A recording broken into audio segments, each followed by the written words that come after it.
Really, it's the Clybourne not wanting to vote the honor of Charlie Kirk's legacy is a way of reigniting the affirmative action debate, which by our Supreme Court was determined illegal for colleges to utilize affirmative action. Now, in fairness, the Supreme Court has shifted heavily to the right over the past few years, but it's still the Supreme Court. It's still the law of the land. People, whether it be a race or gender, not based on merit, but based on their race or gender, the obvious should be clear to everyone, which is that person then qualified? So that's an obvious question. This is something that Elon Musk brings up a lot as well, as if we're using affirmative action style hiring in medicine, for example, are people dying because potentially people with lower qualifications are getting jobs as doctors or are getting into medical school, where potentially those with better grades and better qualifications are getting overlooked because of somebody else that fills a racial quota. It's a reasonable argument to make. The reason affirmative action existed, I think this is worth bringing up, the reason affirmative action was created, if you will, or thought up, was that it was a principle of fairness and equity. And the idea, which sounds ironic, I know to many people, are like, oh, how is it fair to pick somebody because of the color of their skin over somebody else? I understand. It takes a moment to really break down why affirmative action existed in the first place. And don't mistake this for a defense of it. It's more of background acknowledgement so that you know where my head is coming from when we talk about affirmative action. Affirmative action really started because there's the idea that for generations, through the public lynching of black Americans, through the Jim Crow era in the 1890s through the 1950s, and then redlining thereafter in real estate, that black Americans have not been able to access one of the single easiest ways and almost certain ways to build your wealth in America, and that's home ownership. Because you were discriminated and segregated against in the Jim Crow era and publicly killed. And then in the 80s, you were redlined against. Lenders wouldn't lend to you. Real estate agents wouldn't show homes to you.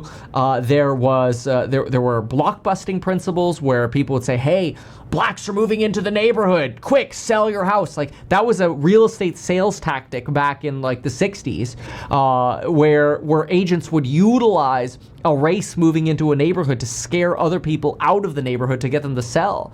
Like blockbusting, redlining, these are all things that helped diminish black Americans' ability to build wealth. And unfortunately, when you concentrate poverty and you limit the wealth of a racial group, you also limit the potential educational achievement of that group of individuals. So it becomes harder, for example, to pay for private school or an advanced college or degree or whatever. And so then you continue this loop of a lack of educational achievement. Now, should that then, well, I'll go in order here. So linearly, that then gave rise to the idea of, okay, well, if you came from essentially a disadvantaged background, then it would only be fair to make it easier for you to have access to advanced jobs or professions or schooling or education or whatever. And I think that's where the debate sort of divides. Then the debate divides into, okay, well, is it one thing to have affirmative action in education where you allow people into, you give people a chance to study because they had lower grades, so they get a chance to study at potentially a more prestigious university? Or do you potentially give them the role as a doctor even though they had lower grades, whereas somebody doesn't have that advantage where they sort of get that leg up just because of the color of their skin, right? So then it goes to sort of reverse racism, where it's like, okay, well, wait a minute. Like, I get it. You were disenfranchised in the past, but does that mean that I should be disadvantaged because I was born, white or whatever, right? That's the problem, and that's why this affirmative action situation has become such a debate, because it's, on one hand, affirmative action is a tool for trying to provide equity to what has been an injustice for hundreds of years, but then it also, to pay for that injustice, robs people who are not minorities today, and also potentially then robs recipients of the best medical care, right? So it's hard. Like I definitely understand both arguments. Because of the bar that the corporation itself set up by saying publicly, we're going to do this type of DEI hiring, then you have to wonder, is it because of their race or their gender? Can I just that's not what it is. That's not what it is. Hogan, why would You don't have to wonder about anything Yeah, I like mean, that. why would you have to wonder that? Yeah. The only reason you would wonder that is if you're inclined to believe that nobody can be qualified if they are black and brown going into those and that's roles. exactly And that's- No, that's not true. So she's making the slippery slope argument. The slippery slope is basically, it's a logical fallacy where you argue the extreme. Okay, so she's going, oh, well, you're basically saying no black can qualify. No, that's not what he's saying. That's not what anyone, when it comes to affirmative action or DEI, is saying. What's being said is that if you have a 3.8 GPA, are you potentially getting in over somebody with, say, a 4.0 GPA because of the color of your skin? So it's on the margin.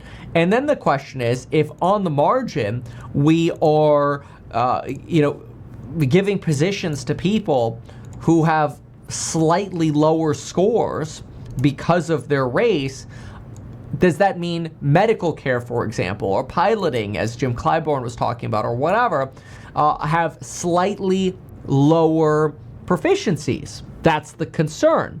And then, of course, the response to that is, oh, well, even suggesting that, that's racist. Well, is it? Or is it just responding to the data and the facts, which are that standards are different for minorities, or have been? And this is one of the reasons we've seen such an anti-DEI push, and why so many companies have abandoned their DEI policies under the Trump administration, probably through pressure of sort of the might of the Trump administration, right? It's really difficult right now to stand in the face of the Trump administration and say, oh, we're gonna do what we want, and we're not gonna worry about, your initiatives, because that's gonna be a great way to destroy shareholder value. And ultimately, that is the purpose of what companies exist for, is to generate shareholder value. So that's tough, but it means DEI is dead under Trump for a while. Okay.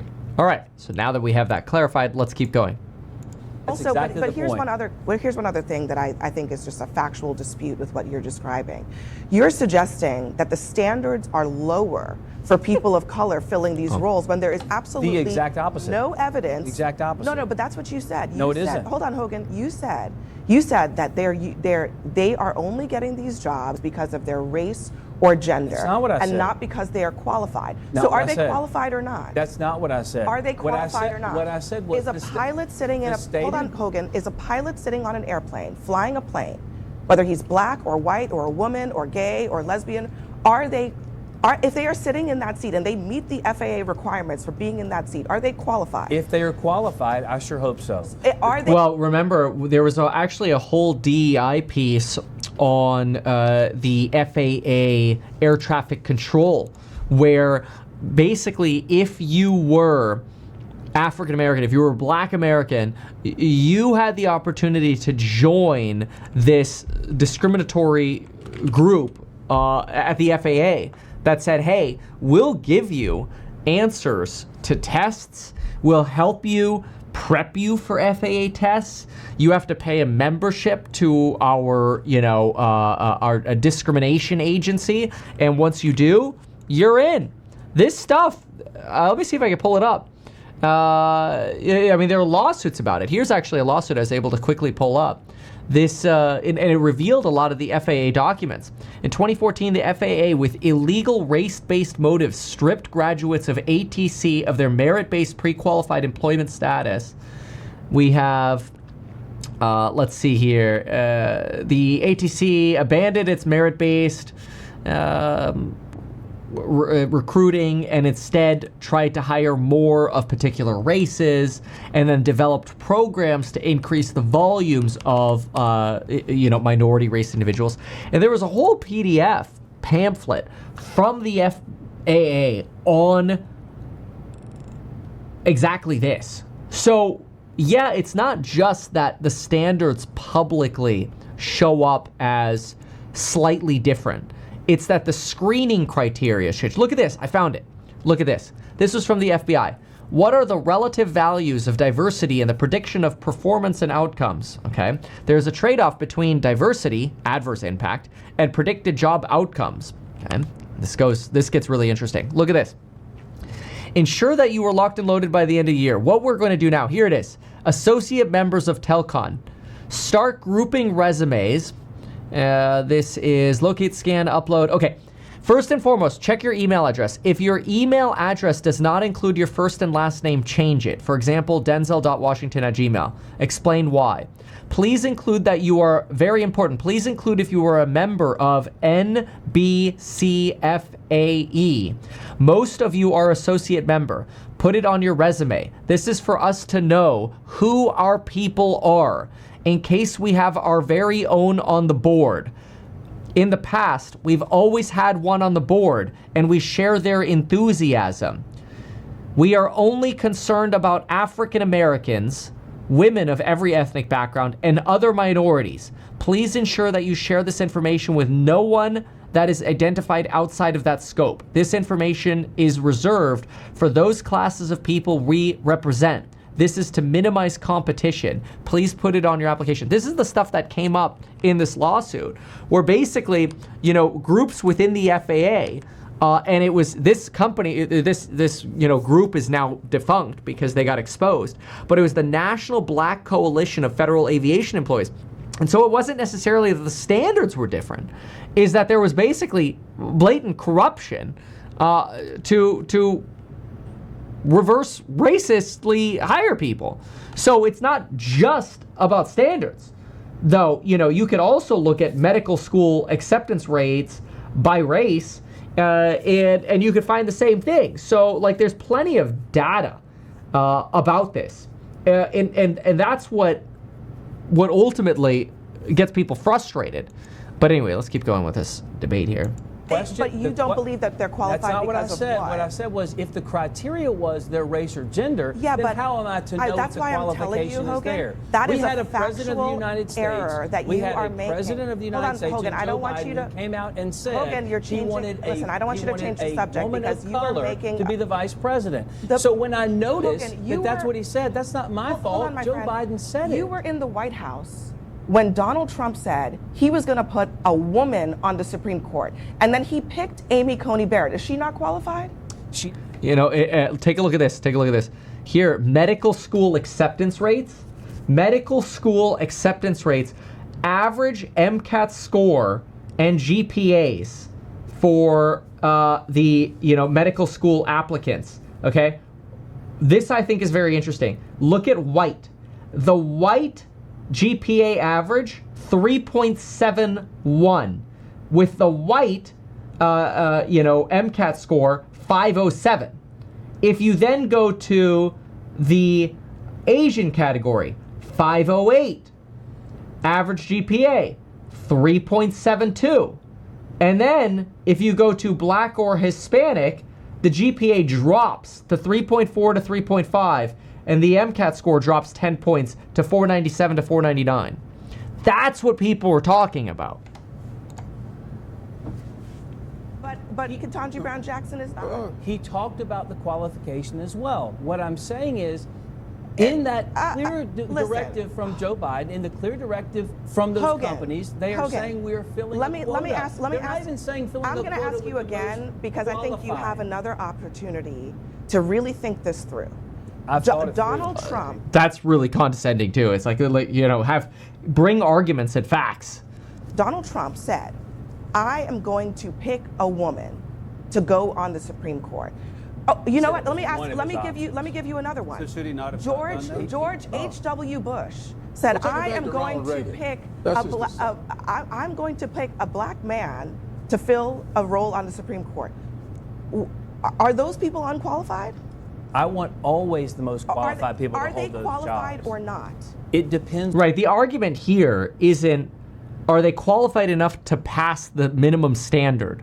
The argument is, are they the best person for the job, right? She's making the argument that, well, did they pass the bar? Did they pass the minimum bar to meet the standard for the job? The guy on the left, he's saying, I don't care what the minimum is. I want the best person for the job. on It their wasn't a qualification. quota or not. It's always a quota Because- when you base it on because race or Ketanji gender. Brown If you base Jackson- it on qualification, if Hogan, the person is hired Hogan, as black I or a really- woman or whatever, it listen, doesn't hold on. matter. So That's let the me just point. ask you a direct question. It's the ultimate Is it okay for meritocracy. Donald Trump to have DEI quotas or not? It's not okay for anyone to have DEI So then quotas. why did he have a DEI quota, by your definition, for Amy Coney Barrett? He didn't. He said that was one of the selections. People said he should fill it with a woman. Okay. He said he was going to fill it with a woman, and he did. He did not only interview Okay. women for the job. Correct. Okay. So I'm sure. Joe Biden didn't interviewed only interview men for women. black women for the job. Joe Biden had said as he went in his search process, his short list would be all women of color. and they were. Listen, And they were No, qualified. that's not true. They were Listen, qualified. We're taking issue Brad, with the you're talking about criteria. the I guy not- who brought in Brad, the I just think campaign. it's you guys are misleading. I don't want to. I'm not gonna say you're. Uh, I'm just it gonna is- say you're misleading. This always drives me nuts when people are like, "Oh, you guys are misleading." Where are the facts and the data? Bring the facts and the data. Like I've brought now the FAA example, the medical school example. Like the goal is just to bring the facts and the data, right? And she does interrupt quite a bit here without providing the data, and that's normal. When people don't have data, there can be a little bit more of a lash out. So remember, average GPA and MCAT scores for Black and Hispanic are lower than white and Asian. This is true. We also know that we had this, 2014 discriminatory lawsuit bring to light a lot of racism at the FAA. And they're literally talking about pilots. I'm a pilot. This case specifically was about air traffic control. About what Donald Trump said the day after, Justice Ginsburg died. He said he was going to pick a woman to replace her. He said that. Okay, I'm not paraphrasing. That is Well, what he by said. that standard, So, he should not have issued that as a criteria. All right. all right, one more thing. Justice Thomas, who I'm sure you love. You love him, right? Sure. He was chosen to replace a black Supreme Court justice in part because he was a black man. Who is more qualified in terms of actual experience to be on the court, him or Ketanji Brown Jackson? Do you know? I don't know if any of them. Okay, well, I've checked. She served as a federal judge for way longer. He actually didn't before she was put on the Supreme No, Court. false. He was So- on the D.C. Court of Appeals, Okay. the second highest Well, court she in the land. served, She was recommended by the Bar Association. He, yes. Cannot disperse He Clarence was on Thomas. there. Just a quick confirmation that yes, Clarence Thompson was chosen in part because he was a black man to replace a black Supreme Court justice by George H.W. Bush. And this was verified by both NPR and the New York Times. It is also true that Ketanji Brown Jackson did serve as a U.S. District Court judge and an appeals court judge before her Supreme Court appointment. So yes, she is right about this. And Thomas only briefly served as a D.C. Circuit judge before he got nominated. So yes, Ketanji Brown Jackson does appear to have more experience. She is right about that. He was on there for a very brief period The of time. second She highest was court served in the as a land. judge. Yeah. We have for- never considered any nominee Hold for on. Supreme Court who was on the D.C. Court of am Appeals not- to be hold unqualified on. for the Supreme Court. I am not never. suggesting- Never, ever has that been I said. am not You're saying suggesting- Clarence Thomas was not qualified? I'm not, actually, no, I am not. You just I am said not he was suggesting not that qualified. he's unqualified No, at all. she said less I qualified. am saying that he is qualified just the way that Ketanji Brown Jackson is qualified, just the way that Amy Coney No, Barrett you is said he qualified. was less qualified. No. Yeah, because you passed this minimum bar. Brown Jackson. I'm asking No, you, that's what you I'm said. saying about comparing their resumes. If you want to compare You their said he resumes, was less one of the qualified things than that her. Charlie All right, Kirk we get said it. Let's keep going. in the Bible statement. Ketanji was a diversity hire. I want to go back. This all started I got- when we were talking I got- about I got 12 whether of or his not, quotes right here. whether or not Democrats should have voted to honor Charlie Kirk's life. And Congressman, I respect you. You are a living legend. I deeply respect your motives. However, I think that this is a question of whether we honor people who gave their life to public service. I didn't agree with Charlie Kirk on everything. Okay. But he gave his life to public service. I'll let you have He the may last have, word on this. Go ahead. But let me just say this. His life is one thing, his legacy is another. Now, I honor everybody's life. But when you tell me that that was a diversity hire, when you tell me you're going to give thought to whether or not a black pilot is qualified, something else is going on in your head And that's a legacy that I will never. I don't think something else is going on in your head. I think based on the history of discrimination that we've seen in both directions, people are responding and reacting to what we're seeing in lawsuits, data, and facts. Vote to honor. So if they're taking legacy, wait, what did he say? Pilot is qualified, something else is going on in your head, and that's a legacy that I will never vote to honor. So if they're okay, so he will never vote to honor the legacy of Kirk because Kirk would get suspicious over, hey, are you actually a qualified pilot because of the color of your skin? Because that is, according to, Clybourne here, something that Charlie Cook stood for, which others clearly make the case that this is totally taken out of context for Charlie Kirk, because these are affirmative action debates that have happened, that Clybourne, hands down, is saying, nope, not honoring this guy, don't care. taking legacy off, which we asked him to do, and just honor his life, you got my vote. But his legacy, I know what my father's inherited from the legacy of the South. Huh. No, it's interesting. It's good to have you with us on this one. It is an interesting, there's so much interesting perspective and data on this. I wonder if we can get in context what Charlie Kirk said. Charlie Kirk, race pilot. Let's see, full quote. Oh, here we go. Okay, full quote. Well, let's watch it. The media claim. If I see a black pilot, I'm going to be like, boy, I hope he's qualified. The Charlie Kirk Show, Jan 23, 24. That's the media quote. What he actually said. Okay. All right, let me tell you exactly what I said, Sure okay? thing, thank you. So this was in response, first and foremost, to United Airlines saying that half of all their new pilots that they're going to hire are going to be women or people of color. Currently, they're 15%. Okay. So they want to go from 15% Right. to 50%. A conversation then ensued about how every time affirmative action is employed, standards have to be lowered. There's not a... Yeah, that's exactly what we see statistically, not only with the medical school statistics that we bring up, but also broadly. This idea that, hey, not only do we see it in the results, but if we're going to increase the ratio of people, you have to lower the standard because we don't have 50%, black population, or a 50% black population in the United States. I think the black population works out to around 14%. So on a relative basis, in order to actually increase that ratio, you have to change the standards. That's I think the argument that he's making here. A single instance where that does not occur. So then I said, boy, if I see a black... Now, theoretically, it could not occur, right? If we said, hey, the standards, the minimum bar must be met for all, theoretically, yes, it could work. pilot, I'm now going to wonder, is that individual qualified? Or were they selected because of their race? Comma, but that's not who I am, but this makes me think this way. And I stand completely by that statement. Okay. Secondly, let me just finish. Sure, yeah, sorry. DEI and affirmative action, what it does is it lowers the merit, it lowers the threshold of standards, and increases things that do not matter. Yeah, and I think that's a byproduct, not the intention. Like, I don't think medical schools or, aviation companies are saying, oh, we want lower standards. I think they're saying we just, in the past, we want a certain set of diversity, a certain quota.